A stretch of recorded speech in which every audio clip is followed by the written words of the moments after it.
नमस्कार दोस्तों, mister Hanuman fire में आपका स्वागत है। आज हम बात करेंगे विवाह रेखा की। विवाह रेखा दोस्तों, हर तरह की विवाह रेखा के बारे में बात करेंगे। छोटी है, लंबी है, किसी तरफ भी उसको झुकाव है, हर तरह की विवाह रेखा के बारे में बताएंगे। उससे पहले दोस्तों हम विवाह रेखा का पूरा परिचय जानते हैं। विवाह रेखा हमें क्या क्या दिखाती है, इसके बारे में हम आपको बताते हैं। हमारे शरीर में सबसे कोमल और विचित्र सा जो अवयव है उसका नाम दिल है दोस्तों। एक प्रकार से इसका शरीर में सबसे अधिक महत्व होता है, यह तो आप जानते ही हैं। एक तरफ यह पूरे शरीर में खून पहुंचाने का कार्य करता है, यह भी आप जानते हैं। तो दूसरी तरफ यह अपने आप में इतना अधिक कोमल होता है कि कई भावनाओं को मन में संजो कर रखता है। कई भावनाओं को दोस्तों अपने अंदर रखता है, अच्छी बुरी हर तरह की। कोमल विचार, विपरीत योनि के प्रति भावनाएं आदि कार्य इसी के माध्यम से संपन्न होते हैं। यह इतना अधिक कोमल होता है दोस्तों कि जरा सी विपरीत बात से इसको ठेस पहुंच जाती है। किसी ने किसी से कुछ कह दिया तो उसे अगर कोई बुरी बात होगी तो वो बहुत सोचेगा, पूरा दिन उसी के बारे में सोचता रहेगा और टूट जाता है। ठोस पहुंचती है और टूट जाता है। मानवीय कल्पनाओं का यह एक सुंदर प्रतीक है दोस्तों। करुणा है इसमें, दया है, ममता है, स्नेह और प्रेम आदि भावनाएं इसी के द्वारा संचालित होती रहती हैं दोस्तों। एक हृदय चाहता है कि वह दूसरे हृदय से संपर्क स्थापित करे, आपस में दोनों का प्यार, दोनों हृदय एक मधुर कल्पना से ओतप्रोत हों। और जब दोनों हृदय एक सूत्र में बंध जाते हैं दोस्तों, तब उसे समाज विवाह के नाम से जाने। तो यह तो दोस्तों हो गई विवाह की परिभाषा। यह हो गया दोस्तों हमारा दिल क्या क्या करता है, और विवाह की हमने परिभाषा भी बता दी। अब दोस्तों बताएंगे विवाह रेखा के कुछ बारे में। वस्तुतः दोस्तों मानव जीवन की पूर्णता तभी कही जा सकती है जब उसका अर्धांग भी सुंदर हो, समझदार, प्रेम की भावना से भरा हुआ हो तथा दोनों के हृदय एक दूसरे से मिल जाने की क्षमता रखते हैं। जिस व्यक्ति के घर में सुशील, सुंदर, स्वस्थ और शिक्षित पत्नी होती है, वह घर निश्चित ही इंद्र भवन से ज़्यादा सुखकर माना जाता है। वह दोस्तों इंद्रलोक से भी ज़्यादा अच्छा होता है। इसलिए हस्तरेखा में कहा गया है कि वह जीवन रेखा को जितना महत्व दे, लगभग उतना ही महत्व विवाह रेखा को भी दे, क्योंकि इस रेखा के अध्ययन से ही मानव जीवन की पूर्णता का ज्ञान हो सकता है दोस्तों मानव जीवन की यात्रा अत्यंत कंटकमय होती है। इस पथ को सभी प्रकार से पार करने के लिए एक ऐसे सहयोगी की जरूरत होती है जो दुख में सहायक हो, परेशानियों में हिम्मत बांधने वाला हो तथा जीवन में कंधे से कंधा मिलाकर चलने वाला हो, जिसमें इतनी क्षमता हो दोस्तों। हथेली में विवाह रेखा या वासना रेखा भी कहते हैं दोस्तों। विवाह रेखा अथवा प्रणय रेखा। प्रणय रेखा दोस्तों विवाह रेखा जैसे आप कहते नहीं है, किसी के हाथ में आप देखेंगे तो दो होती हैं। आगे हम पूरा विस्तार से प्रणय रेखा के बारे में आपको बताएंगे। तो प्रणय रेखा दिखने में छोटी होती है दोस्तों, पर इसका महत्व सबसे अधिक होता है। यह रेखा कनिष्ठिका उंगली के नीचे, हृदय रेखा के ऊपर, बुध पर्वत के बगल में हथेली के बाहर निकलते समय चौड़ी रेखाएं दिखाई देती हैं, वे रेखाएं ही विवाह रेखा कहलाती हैं। यह दोस्तों विवाह रेखा का स्थान होता है। कनिष्ठिका उंगली के नीचे और हृदय रेखा के ऊपर, बुध पर्वत के बगल में, हथेली के बाहर किनारे में हथेली के रहती हैं। हथेली में दोस्तों ऐसी रेखाएं 2, 3 या 4 हो सकती हैं। किसी किसी की तो हमने 5 भी देखा। उन सभी रेखाओं में एक रेखा मुख्य होती है। एक रेखा उन रेखाओं में से सबसे बड़ी होगी, स्वस्थ होगी और लालिमा लिए हुए होगी। यदि ये रेखाएं हृदय रेखा से ऊपर, हृदय रेखा के बारे में दोस्तों हमने पहले वीडियो में बता ही दिया है आपको, तो अगर दोस्तों यह रेखा हृदय रेखा से ऊपर हों तो वे विवाह रेखा कहलाती हैं। तो दोस्तों विवाह रेखा और प्रणय रेखा में इतना अंतर होता है कि प्रणय रेखा विवाह रेखा से छोटी होंगी, कमजोर होंगी, पतली होंगी, और विवाह रेखा लंबी होगी, स्वस्थ होगी। और किसी किसी के दोस्तों जिनकी 2 पत्नी रहती हैं, उनकी प्रणय रेखा और विवाह रेखा दोनों ही एक समान रहती हैं। दोस्तों यदि ये रेखाएं हृदय रेखा से ऊपर हों तो वे विवाह रेखा कहलाती हैं और ऐसे व्यक्ति का विवाह निश्चित ही होता है। परंतु ये रेखाएं हृदय रेखा से नीचे हों, सभी आप कभी कभी देखे होंगे तो हृदय रेखा के ऊपर, बुध पर्वत के बगल में आप देखेंगे तो किसी किसी की रेखाएं नहीं रहती, उनकी हृदय रेखा और मस्तिष्क रेखा के बीच में होंगी। तो दोस्तों जिनकी हृदय रेखा से नीचे हो तो ऐसे व्यक्ति का विवाह जीवन में नहीं होता है, क्योंकि वह विवाह रेखा नहीं मानी जाती है दोस्तों। यदि हथेली में 2 या 3 विवाह रेखा, आप अपने हाथ में देखिए, आपके हाथ में बगल में बुध पर्वत के बगल में देखिए जो आड़ी रेखाएं हो कितनी, 2 या 3, उनमें देखिए मुख्य क्या कौन सी है। तो दोस्तों जिनके 2 या 3 होती है विवाह रेखा हो, तो जो रेखा सबसे अधिक लंबी, पुष्ट और स्वस्थ हो उसे विवाह रेखा मानना चाहिए। बाकी की रेखाएं इस बात की सूचक होती हैं कि या तो विवाह से पूर्व उतने संबंध होकर छूट जाएंगे अथवा विवाह के बाद उतने अन्य स्त्रियों से संपर्क रहेंगे। पर इसके साथ ही साथ जो छोटी छोटी रेखाएं होती हैं ना दोस्तों, वे रेखाएं प्रणय रेखा कहलाती हैं। हम आपको दोस्तों इसलिए कई बार बता रहे हैं ताकि आप भूलें ना। तो दोस्तों जो छोटी छोटी विवाह रेखा के बगल से होंगी वह दोस्तों प्रणय रेखा कहलाती हैं। ये जितनी रेखाएं होंगी व्यक्ति के जीवन में उतनी ही पर स्त्रियों का संपर्क रहेगा। यही बात स्त्रियों के हाथ में भी लागू होती है। जैसे लड़के होंगे उनकी अगर प्रणय रेखा 2-3 है तो जरूर उनके दोस्त, लड़कियों में उनके दोस्त या उनसे कोई संपर्क होगा। इसी प्रकार लड़कियों में है उनका लड़कों से कुछ संपर्क होगा। पर केवल ये रेखाएं देखकर ही दोस्तों हम नहीं कह सकते कि संपर्क होगा। यह मत स्थिर नहीं कर देना चाहिए। पर्वतों का अध्ययन भी इसके साथ साथ आवश्यक है दोस्तों। इसके साथ साथ हमें पर्वतों को भी देखना चाहिए। यदि इस प्रकार की रेखाएं हों, प्रणय रेखा दोस्तों हों और गुरु पर्वत ज़्यादा पुष्ट हो, उभरा हुआ हो, अच्छा लालिमा लिए अच्छा दिख रहा हो, तो इसके साथ साथ तो दोस्तों अगर गुरु पर्वत इस प्रकार का हो, अच्छा हो, पुष्ट हो, उभरा हुआ हो सभी पर्वतों से, तो निश्चित ही ऐसा व्यक्ति प्रेम संबंध स्थापित करता है, पर उसका प्रेम सात्विक और निर्दोष हो। तो ऐसे व्यक्तियों का जिनका प्रणय रेखा हो और गुरु पर्वत उभरा हुआ हो, इनका सात्विक और निर्दोष, इनमें किसी प्रकार का दोष नहीं होता, ना ही किसी प्रकार की भावनाएं होती हैं। एकदम सरल और शुद्ध इनका प्रेम रहता है। यदि शनि पर्वत, अब इसी प्रकार आड़ी रेखाएं हों, प्रणय रेखा दोस्तों, और शनि पर्वत विशेष उभरा हुआ हो और ऐसी रेखाएं भी हों, तो व्यक्ति अपनी आयु से बड़ी आयु के स्त्री से प्रेम संबंध स्थापित करता है। यदि हथेली में शूर पर्वत पुष्ट हो और ऐसी रेखाएं हों, तो व्यक्ति बहुत अधिक सोच विचार कर अन्य स्त्रियों से प्रेम संपर्क स्थापित करता है। बहुत सोचते हैं, ऐसा लोग किसी से अपना संबंध बनाने के लिए बहुत सोचें, जिनका दोस्तों शूर पर्वत उभरा हुआ। दोस्तों यदि बुध पर्वत विकसित हो, मान लीजिए उसके हाथ में सभी पर्वत दबे हुए हैं, बुध पर्वत के पास ही बगल में ही होती हैं प्रणय रेखा, और अगर बुध पर्वत ही विकसित हो तथा प्रणय रेखा तो हाथ में दिखाई दें, दो होनी चाहिए दोस्तों, 1 या 2 विवाह रेखा के बाद जो होंगी तो वो प्रणय रेखा होंगी, तो 1-2 तो रहती ही हैं, तो हाथ में दिखाई दें, तो ऐसे व्यक्ति को भी प्रेमिकाओं से धन लाभ होता है। यदि हथेली में प्रणय रेखा हो और चंद्र पर्वत विकसित हो, मान लीजिए उसके हाथ में सभी पर्वत दबे हुए हैं, प्रणय रेखा है और उसका चंद्र पर्वत विकसित हो, तो वो जो व्यक्ति है ना दोस्तों, काम, लोलुप तथा सुंदर स्त्रियों के पीछे फिरने वाला होता है। वह कुल मिलाकर उसका प्रेम संबंध अच्छा नहीं होता, वह स्वार्थी होता है। यदि शुक्र पर्वत बहुत अधिक विकसित हो, बाकी के पर्वत सब दबे हों और प्रणय रेखाएं हों, तो वह अपने जीवन में कई स्त्रियों से संबंध स्थापित करता है। अगर एक मान लीजिए एक विवाह रेखा है, उसके बगल में एक रेखा, वो हो गए प्रणय रेखा, उसका शूर पर्वत बहुत विकसित है, तो वह कई स्त्रियों से संबंध स्थापित करता है तथा उसमें पूर्ण सफलता भी प्राप्त करता है। उसका कई लड़कियों से चक्कर रहता है, आज की भाषा में कहें दोस्तों तो प्रणय रेखा का हृदय रेखा से गहरा संबंध होता है। ये प्रणय रेखा हृदय रेखा से जितनी अधिक नज़दीक होंगी दोस्तों, व्यक्ति उतनी ही कम उम्र में प्रेम संबंध स्थापित करेगा।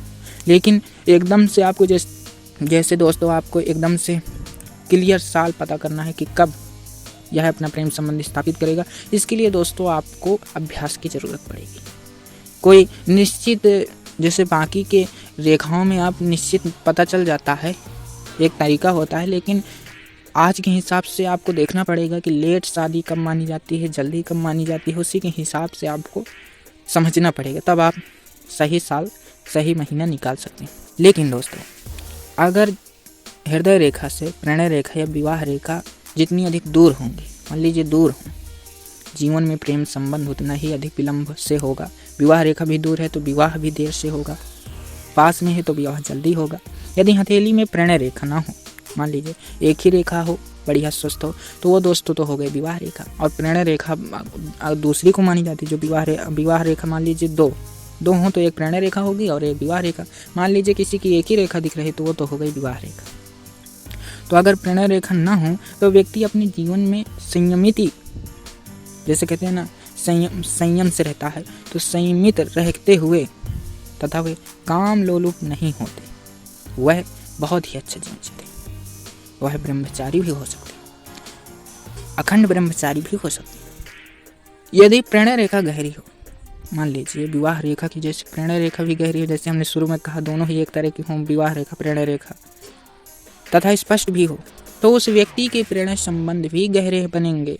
परंतु यदि यह प्रेरणा रेखा छोटी तथा कमजोर हो तो उस व्यक्ति के प्रेरणा संबंध भी बहुत कम समय तक चल सकेंगे। जितनी पतली होंगी, कमजोर होंगी, प्रेरणा रेखा छोटी छोटी होंगी, उतने ही कम दिनों, मान लीजिए किसी का साल, किसी का 2 साल, इतने दिनों तक रिश्ता चलेगा दूसरों से। यदि 2 प्रेरणा रेखा हों, एक विवाह रेखा हो गई, 2 प्रेरणा रेखा हो गई, कुल मिला के 3 रेखाएं हो गई, साथ साथ आगे बढ़ रहे हों, तो उसके जीवन में एक साथ 2 स्त्रियों से प्रेम संबंध चलेंगे, ऐसा समझना चाहिए। यदि प्रेरणा रेखा पर क्रॉस हो, क्रॉस का दोस्तों चिन्ह हो, तो व्यक्ति का प्रेम बीच में ही टूट जाता है। मान लीजिए लंबी है प्रेरणा रेखा और बीच 2 ठों हैं जैसे, और बीच में उनके क्रॉस बन गया, तो उनका संबंध दोस्तों बीच में ही टूट जाता है। यदि प्रेरणा रेखा पर द्वीप का चिन्ह दिखाई दे तो उसे प्रेम के क्षेत्र में बदनामी सहन करनी पड़ती है। अब दोस्तों आपको द्वीप और जव में फर्क समझना पड़ेगा। जो दोस्तों द्वीप होगा वो थोड़ा एक रेखा निकलेगी और थोड़ी सी गुलाई लेते हुए उसी में जिस रेखा से निकलेगी उसी पर टकराएगी, तब द्वीप बनता है। जव दोस्तों तब बनता है जब उसी, जैसे मान लीजिए विवाह रेखा में द्वीप है, ये जव है दोस्तों, तो विवाह रेखा से एक रेखा निकलेगी और सीधी लंबी जाएगी, आगे जाके मिल जाएगी, तो वह जव होती है। अंगूठे से आप देखेंगे किसी किसी के अंगूठे में जव होता है, बहुत अच्छा माना जाता है। ऐसे लोगों के जिनके अंगूठे में जव होता है तो कभी मामूली खर्चे के लिए उन्हें कर्ज नहीं लेना पड़ता है। मान लीजिए उनका रोटी पानी अच्छे से चलता रहता, कमाए या ना कमाए। तो दोस्तों जिनके द्वीप का चिन्ह हो, व्यक्ति का प्रेम बीच में ही टूट जाता है। यदि प्रेरणा रेखा पर द्वीप का चिन्ह दिखाई दे तो उसे प्रेम के क्षेत्र में बदनामी सहन करनी पड़ती है। यदि प्रेरणा रेखा सूर्य पर्वत की ओर जा रही हो, प्रेरणा रेखा दोस्तों सूर्य पर्वत की ओर, मतलब खूब लंबी हो, खूब लंबी हो, और जब खूब लंबी होगी तब बुध पर्वत के आगे सूर्य पर्वत होता है, तो वहाँ जब जाएगी दोस्तों तो उस व्यक्ति का प्रेम संबंध ऊंचे घरानों से रहेगा। क्योंकि सूर्य पर्वत दोस्तों बहुत ही ऐसा दोस्तों पर्वत है, सूर्य पर्वत और एक गुरु पर्वत, अगर ये दोनों उभरे हैं तो मान लीजिए कि पूरे एक राजा के गुण हैं उस पर, उस व्यक्ति के अंदर राजा के गुण है और वह आगे चल के राजाओं की जैसे ही रहेगा। तो दोस्तों उनका जिनके सूर्य पर्वत की ओर जा रही हो तो उस व्यक्ति का प्रेम संबंध ऊंचे घरानों से रहेगा। यदि प्रेरणा रेखा आगे जाकर 2 भागों में बट जाती है, विवाह रेखा की दोस्तों अभी बात नहीं कर रहे, प्रेरणा रेखा, और प्रेरणा रेखा तो आप जान ही गए होंगे उतनी देर से। तो प्रेरणा रेखा अगर 2 भागों में बट जाती हो तो उस व्यक्ति के प्रेम संबंध जल्दी ही समाप्त हो जाते हैं। यदि प्रेरणा रेखा से कोई सहायक रेखा हथेली में नीचे की ओर जा रही हो तो वह इस क्षेत्र में बदनामी सहन करता है। मान लीजिए प्रेरणा रेखा है, उससे एक रेखा निकलकर हृदय रेखा की तरफ जा रही हो, तो कोई सहायक रेखा दोस्तों हृदय रेखा की या हथेली के नीचे की ओर जा रही हो तो वह इस क्षेत्र में बदनामी सहन करता है। यदि प्रेरणा रेखा से कोई सहायक रेखा हथेली के ऊपर की ओर बढ़ रही हो, ऊपर की ओर जा रही हो उंगलियों की तरफ दोस्तों, तो उसका प्रेरणा संबंध टिकाऊ रहता है तथा जीवन भर आनंद उपभोग करता है। यदि प्रेरणा रेखा बीच में ही टूटी हुई हो तो उससे प्रेम संबंध बीच में ही टूट जाए, उसके जो है प्रेम संबंध बीच में ही टूट जाते हैं अगर बीच में टूटी हुई हो। अब दोस्तों हम आपको दोस्तों 5 विवाह रेखा के बारे में भी बात करेंगे, वरना वीडियो बहुत लंबा हो जाएगा। लेकिन विवाह रेखा का जो दोस्तों यह छोटी तो होती है रेखा, लेकिन इसमें इतनी बड़ी बातें, इससे बहुत सावधानी से देखना होता है, बहुत बातों का ख्याल रखते हुए देखते हुए आगे का सोचना चाहिए कि उसकी आगे की बात क्या कैसा संबंध रहेगा, उसके बारे में सोचना पड़ता है। लेकिन उससे पहले बहुत सावधानी बरतनी पड़ती है। तो दोस्तों विवाह रेखा का जो बात है वो बहुत लंबी है। विवाह रेखा की पूरी एकदम A to Z दोस्तों बात एक वीडियो में हम अगर बताएंगे तो वीडियो बहुत लंबा हो जाएगा। यदि अब दोस्तों हम 5 रीजन होते हैं उनको बता दे रहे हैं। यदि विवाह रेखा स्पष्ट, निर्दोष तथा लालिमा लिए हो तो उस व्यक्ति का वैवाहिक जीवन अत्यंत सुखमय होता है। 5 बातें दोस्तों विवाह रेखा के बारे में बता देते हैं। यदि दोनों हाथों में विवाह रेखा, दूसरी बात दोस्तों, यदि दोनों हाथों में विवाह रेखाएं पुष्ट हो, दाएं और बाएं दोनों में एक ही तरह की बढ़िया मजबूत और थोड़ी लंबी और लालिमा लिए हुए हों तो व्यक्ति दाम्पत्य जीवन में पूर्ण सफलता प्राप्त करता है, उसका वैवाहिक जीवन बहुत अच्छा रहता है। दोस्तों यह 2 बातें हो गई सफल विवाहिक की, और यह तीसरी बात है असफल विवाहिक की। दोस्तों यदि विवाह रेखा कनिष्ठिका उंगली के दूसरे पोर तक बढ़ जाए तो वह व्यक्ति आजीवन अविवाहित रहता है। यदि विवाह रेखा कनिष्ठिका उंगली के दूसरे पोर तक, मान लीजिए विवाह रेखा है, वह निकली और ऊपर को चढ़ते हुए कनिष्ठिका उंगली के दूसरे पोर को अगर छू रही या थोड़ी दूर है तो वह व्यक्ति अविवाहित रहता।